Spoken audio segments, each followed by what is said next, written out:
बिस्मिल्लाहिर्रहमानिर्रहीम। घर वाले शादी पर जोर दे रहे थे, जबकि मुझे शादी से नफरत थी। जब एक दिन रास्ते में एक फकीरनी देखी तो उसे पैसों का लालच देकर नाटक करवाया कि वो मेरी बीवी है। लेकिन मेरे घर वाले उस फकीरनी को देखते ही बोले, हम तुम्हारी दोबारा धूमधाम से शादी करवाएंगे। मैं बहुत ज्यादा परेशान हो गया, क्योंकि सारा खेल उल्टा हो गया था। किसी ने मेरी एक न सुनी और झटपट शादी हो गई। मैं गुस्से में अपने कमरे में गया, जहां वो फकीरनी मेरी दुल्हन बनी बैठी थी। मैं उसे कमरे से निकालने लगा था, लेकिन जोरदार झटका तब लगा जब उसने इंग्लिश में, ऐसन तुम शादी क्यों नहीं कर लेते? खैर से अच्छा कमाने लगे हो, घर बार हर चीज तो है तुम्हारे पास। किस चीज की कमी है तुम में जो तुम इस मुबारक काम में इस कदर ताखीर से काम ले रहे हो? ये वो सवाल था जिसे सुन सुनकर मेरे कान पक चुके थे। अब तो मुझे बहुत गुस्सा भी आने लगा था। भला ये भी कोई बात हुई? अगर मैं शादी नहीं कर रहा था तो उसके पीछे ऐसी कोई तो खुफिया वजह होगी जिसे मैं जमाने वालों के सामने लाकर खुद को रुस्वा नहीं करना चाहता था। मगर बाहर के लोग तो छोड़ो, अब तो मेरे घर में मुझे सुबह शाम सवालों की बमबारी सहना पड़ती थी। आज भी जब मैं ऑफिस से थका हुआ घर वापस आया तो मैंने लाउंज में ही अम्मी को सोफे पर विराजमान देखा था। मैं घबरा गया कि आज फिर अम्मी मुझे शादी के मामले में आड़े हाथों लेने वाली थी। मैंने सोचा कि सर झुकाकर भाग जाने की करूंगा। इसीलिए मैं जैसे ही अम्मी के पास पहुंचा तो उन्हें सलाम करके जल्दी से फरार होने की कोशिश की थी, लेकिन अम्मी ने मुझे आवाज देकर रोक लिया। वो कहने लगी, एहसन मेरी बात सुनो, मैं तुम्हारे इंतजार में ही यहाँ बैठी हुई थी। दिल तो मेरा चाह रहा था कि अम्मी को कह दूं कि आपने कौन सा मेरा हाल अहवाल मालूम करना है, आपने तो शादी की ही बात करनी है। मगर मैं इतनी बेमुरवती नहीं दिखा पाया था और सर झुकाकर उनके पास बैठ गया था। अम्मी ने मेरे सामने 3 तस्वीरें रख दी थी। वो कहने लगी, एहसन ये लड़कियां हमारे खानदान की क्रीम है, ये शक्ल सूरत और हस्ब नस्ब में बेहतरीन है। तुम जिस पर हाथ रखोगे मैं उसके लिए तुम्हारा रिश्ता ले जाऊंगी। आज तो मैं सही मानों में चिढ़ गया था। मैं बोला, अम्मी आपको एक बात समझ में नहीं आती कि मैं अभी शादी नहीं करना चाहता? अम्मी चंद लम्हों के लिए तो खामोश हो गई थी। वो बड़े गौर से मेरा जायजा लेने लगी थी। फिर बोली, इसके पीछे क्या वजह है? तुम्हें कोई और लड़की पसंद है तो उसके मुतालिक बता दो, मैं उसके यहाँ तुम्हारा रिश्ता ले चलूंगी। मैं बोला, अम्मी आप फिक्र न करें, मैं आपको जल्द आगाह करूंगा। इतना कहकर मैं अपने कमरे में आ गया था। अब मुझे परेशानी सवार हो रही थी। इस शादी से बचने का मेरे पास कोई और रास्ता नहीं था, और खानदान में शादी करके मैं खुद को रुस्वा नहीं करना चाहता था। मैं बहुत मुश्किल से 2-4 हो गया था। क्या करूं और क्या ना करूं, कुछ समझ में नहीं आता था। यही सोचते सोचते रात बीत गई थी। सुबह जब ऑफिस पहुंचा तो मेरा कुलीग मेरी शक्ल देखकर बोला, ऐसा नहीं यार, कुछ परेशान लग रहे हो, सब खैर तो है ना? अनीस मेरा दोस्त भी था और कुलीग भी। मैं उससे अपने दिल की हर बात कर सकता था, इसीलिए बोला, अनीस मेरी वालदा मेरी शादी के पीछे हाथ धोकर पड़ी है, मगर मैं शादी नहीं करना चाहता। अनीस हैरत से मेरी तरफ देखने लगा था। वो बोला, क्यों यार, खैर तो है? मैंने उसका बाजू दबाया और बोला, इन बातों को छोड़ो, तुम मुझे इस परेशानी का कोई हल बताओ। अनीस काफी सोचो विचार के बाद बोला, एहसन मुझे नहीं मालूम कि तुम शादी से क्यों कतरा रहे हो, मगर तुम्हारी मुश्किल का एक ही हल मेरे जहन में आया है। तुम ऐसा करो कि किसी ऐसी लड़की से शादी कर लो जिसे पैसों की जरूरत हो। तुम इस शादी के बदले पैसे दे देना और कह देना कि चंद दिन तक मेरी बीवी बनकर रहने का नाटक करना है तुमने। उसके बाद कोई ऐसी हरकत कर देना कि मेरे घर वाले मुझे मजबूर करने लगे कि मैं तुम्हें तलाक दे दूं। यूं शायद तुम्हारा मसला भी हल हो जाएगा और उस लड़की को पैसे भी मिल जाएंगे। सच कहूं तो इसके अलावा तुम्हारे पास कोई और चारा नहीं है। मुझे अनीस की बात अच्छी लगी थी। मैं बोला, तुमने अच्छा मशवरा दिया है, अब इतनी मेहरबानी करो कि लड़की ढूंढने में मेरी मदद भी करो। अनीस बोला, तुम फिक्र न करो, जैसा कहोगे वैसा ही करूंगा। मैं पुरसुकून हो गया था। जब अम्मी ने फिर से शादी के मुतालिक इस्तफसार किया तो मैं बोला, अम्मी मुझे एक लड़की बहुत पसंद है, मैं बहुत जल्द उससे आपकी मुलाकात करवा दूंगा। मेरी बात सुनकर अम्मी खुशी से उछल पड़ी थी। कहने लगी, एहसन ये तो तुमने बहुत अच्छी खबर सुनाई है, कहाँ है वो लड़की? मुझे उसके मुतालिक बताओ, मैं जाकर तुम्हारा रिश्ता मांगाती हूँ। मैं बोला, अम्मी मुनासिब वक्त आने दे, जब बात आगे बढ़ेगी तो मैं आपको इन्फॉर्म कर दूंगा। अम्मी चुप कर गई थी। अब मेरे जिम्मे एक नई मुसीबत थी कि मैं लड़की कहाँ से ढूंढूं। यही बात डिस्कस करने में अनीस के घर जा रहा था। जब मेरी गाड़ी सिग्नल पर रुक गई थी तब एक फकीरनी जल्दी से मेरी गाड़ी की खिड़की के पास आकर खड़ी हो गई। उसने हाथ फैला दिए, जबकि मैं उसके नैन नक्श को बड़े गौर से देखने लगा था। वो बहुत खूबसूरत थी। मैं बोला, कितने पैसों की जरूरत है? वो भी मेरे सवाल पर चौंक गई थी। गौर से मेरे चेहरे की तरफ देखकर बोली, जितने दे सको। मैं बोला, 50,000 रुपये लेकर मेरे साथ झूठा निकाह करोगी? वो फकीर तजब्जुब का शिकार हो गई थी। कहने लगी, आप क्यों एक फकीरनी से निकाह करने लगे? मैं जानता था यूं ही किसी राह चलते शख्स की बात नहीं मान सकती थी, इसीलिए मैंने जल्दी से कह दिया, मैं शादी नहीं करना चाहता, जबकि मेरे वालिदैन बज़िद हैं कि मैं शादी करूं। तुम्हारे साथ झूठ मूठ का निकाह कर लूंगा। वालदा जब मुतमईन हो गई तो फिर तुम्हें तलाक दे दूंगा। वो बड़ी हैरत से मेरा मुंह देखती रह गई थी। मेरे पीछे खड़ी गाड़ियां भी हॉर्न बजा रही थी। मैं बड़ी मुश्किल में खड़ा था। मैं बोला, जल्दी बताओ क्या फैसला किया? वो फकीरनी बोली, 1 लाख। मैं मान गया। उसने मुझे अपना पता समझाया और आगे बढ़ गई थी। मैं एकदम से हल्का फुल्का हो गया था। मेरे सर से बहुत बड़ा बोझ उतर गया था। मैं जल्दी से अनीस के पास पहुंचा और फिर उसे अपने साथ लेकर फकीरनी के ठिकाने पर पहुंच गया था। फकीरनी अपनी झुकी नुमा घर में ही थी। उसके साथ उसका बाप बैठा था जो हुक्का पी रहा था। मैंने बात की तो वो बोला, साहब जी पैसे दो, बेटी को ले जाओ। मैं मुस्कुरा दिया था। वो आदमी तो हिसाब किताब का अच्छा था। मैंने उसकी हथेली पर 1 लाख रुपए रख दिए थे और उस लड़की को अपने साथ ले गया। मौलवी साहब से निकाह तो पढ़वा लिया, मगर मैं उस मैली कुचेली फकीरनी को अपने साथ घर ले जाने से हिचकिचा रहा था। मैं अनीस से बोला, यार मैं जल्दबाजी में कहीं कुछ गलत तो नहीं कर बैठा? उसने मेरे कंधे पर हाथ रखा और बोला, सैलून किस लिए बने हैं? और फिर हम दोनों उस फकीरनी को सैलून ले गए थे। जब वो बाहर निकली तो कदरे बेहतर लग रही थी। मैंने दिल ही दिल में शुक्र अदा किया था और फिर मैं उसे अपने घर ले गया। रास्ते में मैंने उसे सब कुछ समझा दिया था। मैं बोला, नाजिया तुम मेरी वालदा से यही कहना कि हम दोनों एक दूसरे को पसंद करते थे। तुमने एक्टिंग में मेरा पूरा पूरा साथ देना है। वो रजामंद हो गई थी। मैं जब घर पहुंचा तो अम्मी ने ही दरवाजा खोला था।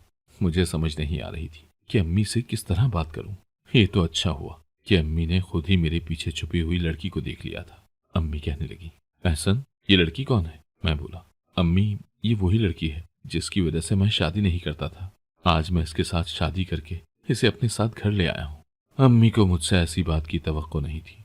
वो हक्का बक्का सी मेरी शक्ल देखती रही थी, फिर बड़ी मुश्किल से बोली, एहसन ये चोरी छुपे शादी करने की क्या तुक बनती थी? तुम मुझे बता देते, हम बहुत ही प्यार से तुम्हारी पसंद को ब्याह कर ले आते। मैं बोला, अम्मी पहले मेरा भी यही इरादा था, मगर फिर हालात ऐसे बन गए कि हमें सब कुछ जल्दी जल्दी में ही करना पड़ा था। अम्मी शौक से संभली तो फिर बोली, पीछे हटो, तुम इसका रास्ता ही रोक कर खड़े हो गए हो। मैं जल्दी से पीछे हटा था। नाजिया तो बहुत घबराई हुई थी। मेरी अम्मी ने उसका हाथ पकड़ लिया और उसे अपने साथ लिपटा कर घर में ले गई थी। अम्मी बोली, नाजिया एहसन मेरा इकलौता बेटा है, मुझे अपनी जान से भी प्यारा है। तुम मेरे साथ वादा करो कि हम दोनों मिलकर इसे खुश रखने की कोशिश करेंगे। उसने इस बात में सर हिला दिया था और मैं उठकर अपने कमरे में चला आया था। थोड़ी देर बाद मेरी वालदा नाजिया को भी मेरे कमरे में छोड़ गई थी। अब मैं और नाजिया आमने सामने बैठे थे। वो बोली, साहब जी मुझे ये नाटक कितने दिन करना पड़ेगा? मैंने उसे झड़क दिया और बोला, पागल हो क्या? तुम मुझे साहब जी कह रही हो? तुम तो मेरा भांडा फोड़ दोगी। मेरा नाम लिया करो, एहसन नाम है मेरा। नाजिया उदास सी हो गई थी, फिर बोली, मुझे आपके घर में कितने दिन रहना पड़ेगा? मैं पहले से ही बहुत परेशान था। मुझे उसके सवाल मजीद परेशान कर रहे थे। मैं बोला, 1 लाख रुपए के बारे में कभी सुना भी था? मैंने तुम्हें 1 लाख रुपए एक साथ दे दिए। क्या ये कम है? जब तक घर के हालात ठीक नहीं हो जाते तुम्हें यहीं रहना होगा। मेरी बात सुनकर वो फूट फूट कर रोने लगी थी और बोली, मुझे अपना घर बहुत याद आ रहा है। मुझे उस पर तरस आ गया था। मैं बोला, नासिया अब इस तरह मत रो। मैं वादा करता हूँ कि इस खेल को जल्द अज जल्द खत्म करके तुम्हें वापस भेज दूंगा। तब कहीं उसके चेहरे पर इत्मीनान नजर आया था। मैंने उसे बेड पर जगह दे दी और खुद सोफे पर लेट गया था। थोड़ी देर बाद ही कमरे में नाजिया के खराटे गूंजने लगे थे। मेरा दिल बहुत ज्यादा घबराने लगा था। मुझे खुद से नफरत होने लगी थी कि किस तरह मैंने अपनी एक छोटी सी गलती की वजह से खुद को तबाह कर लिया था। काश मैं उस वक्त सब्र कर लेता। मैं जज्बात के धारे में ना बहता तो आज मुझे पैसे देकर एक फकीरनी को अपने घर नहीं लाना पड़ता। मैं खुद से सवाल करने लगा था, एहसन मियाँ इस सारे खेल में तुम किसको धोखा दे रहे हो? अपनी वालदा को या खुद को? खैर कयामत जैसी लंबी रात कट ही गई थी और मैं अपने कमरे से बाहर निकल आया। अम्मी जाए नमाज बिछाए फजर की नमाज पढ़ने में मसरूफ थी। मैं उनके पास जाकर बैठ गया। थोड़ी देर बाद उन्होंने नमाज पढ़ ली तो बड़ी मोहब्बत से बोली, एहसन तुमने बड़ी खामोशी से शादी कर ली।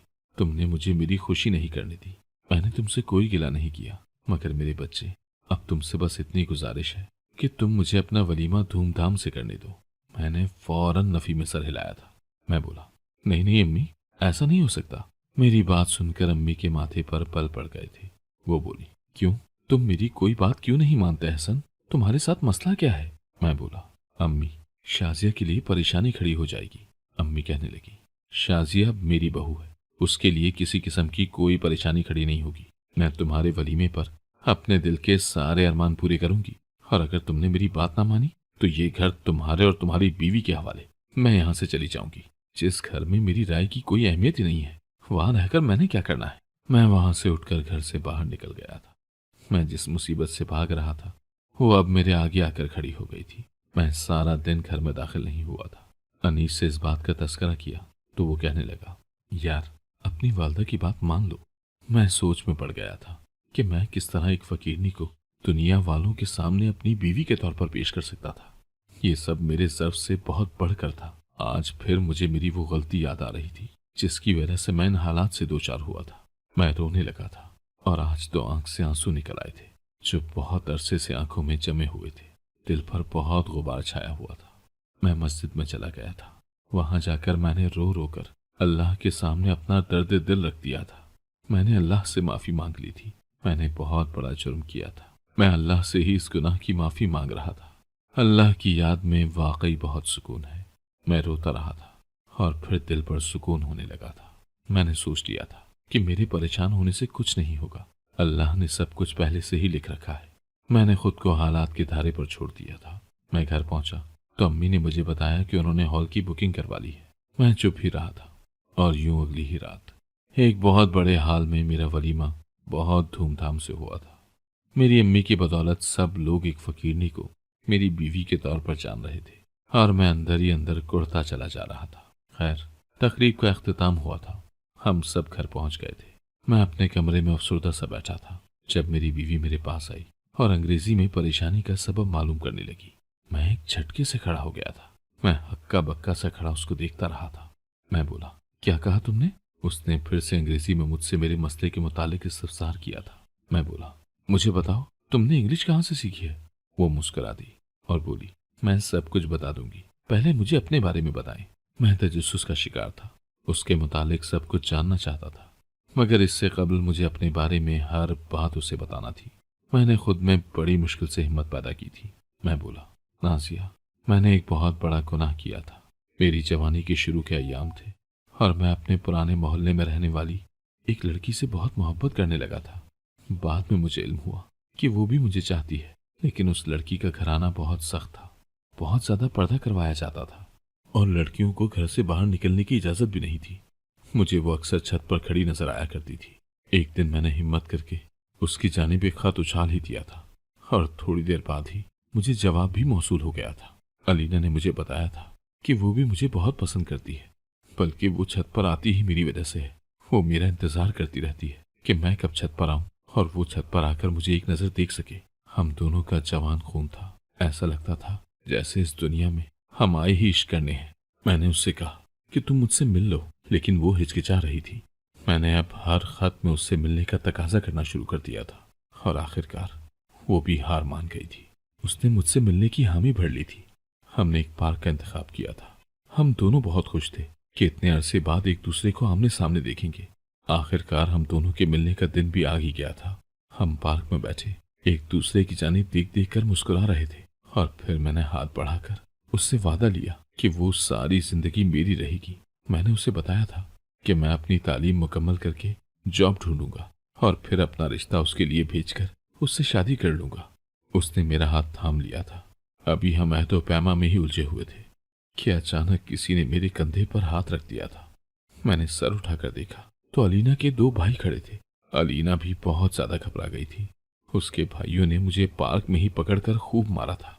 वो रो रो कर उनसे कहती रही कि हसन को मत मारो, और फिर उसके भाई अलीना को अपने साथ ले गए थे। मेरा अलीना के साथ कोई राब्ता नहीं था। न जाने उन्होंने अपनी बहन के साथ कैसा बर्ताव रखा था। उसने इस वाक़े के एक हफ्ते बाद ही खुदकुशी कर ली थी। अलीना की मौत के वाक़े ने मुझे अंदर से झंझोड़ कर रख दिया था। मैं ये बात किसी से भी नहीं कर पाया था। मैं अंदर ही अंदर डिप्रेशन का शिकार हो गया था।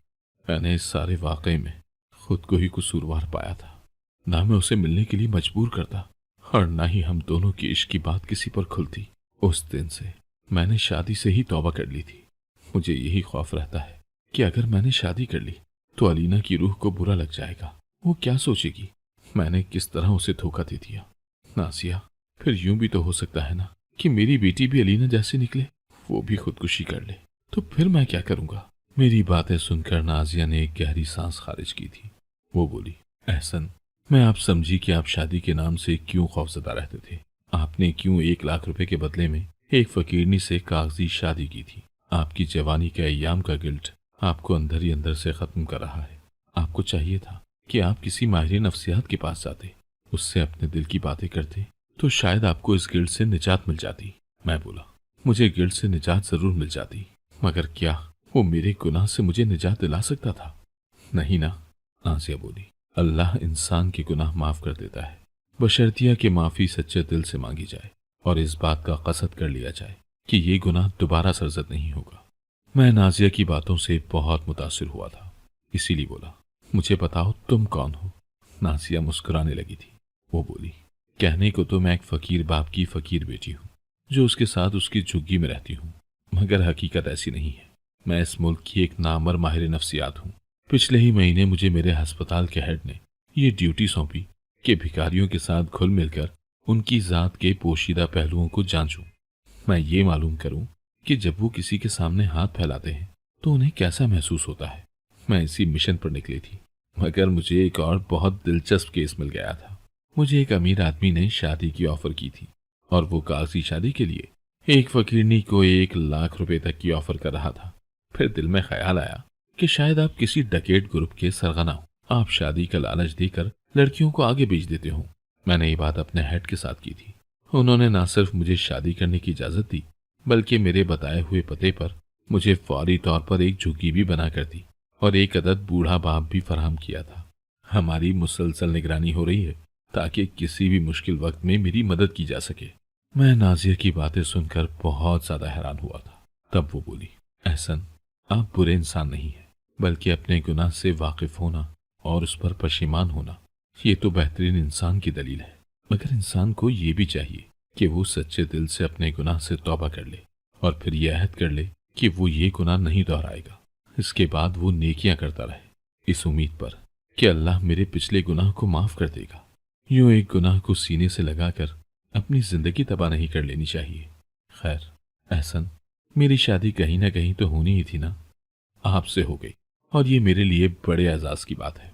अब ये आप पर मुनहसर करता है कि आप ये रिश्ता कायम रखना चाहते हैं या ख़त्म कर लेना चाहते हैं। नाजिया के अल्फाज ने यह हकीकत मुझ पर आश्कार कर दी थी कि वो एक बहुत ही सुलझी हुई लड़की है, बिल्कुल वैसी ही जैसी लड़की की मुझे तलाश थी। मैंने उसका हाथ पकड़ लिया और बोला, हाँ, मैं ये रिश्ता निभाना चाहता हूँ। और यूं वलीमे की रात हमने अपनी जिंदगी का आगाज कर दिया था। मैं बेइंतहा खुश हूँ कि मुझे नाजिया जैसी समझदार लड़की मिली है, जिसने मेरे बिखरे हुए वजूद को समेट दिया था, इस बात से आगाह किया था कि अल्लाह तो बहुत मेहरबान है। वो तो अपने बंदों को माफ करने के बहाने ढूंढता है। न जाने हम क्यों शैतान के बहकावे में आकर ये बात भूल जाते हैं। अगर आपको आज की कहानी पसंद आई है तो वीडियो को जरूर लाइक कीजिएगा और अपने दोस्तों के साथ भी शेयर कीजिएगा। और हाँ, अगर आपने अभी तक हमारा चैनल सब्सक्राइब नहीं किया तो जरूर सब्सक्राइब करें। मिलते हैं कल एक नई और दिलचस्प कहानी के साथ। अल्लाह हाफिज।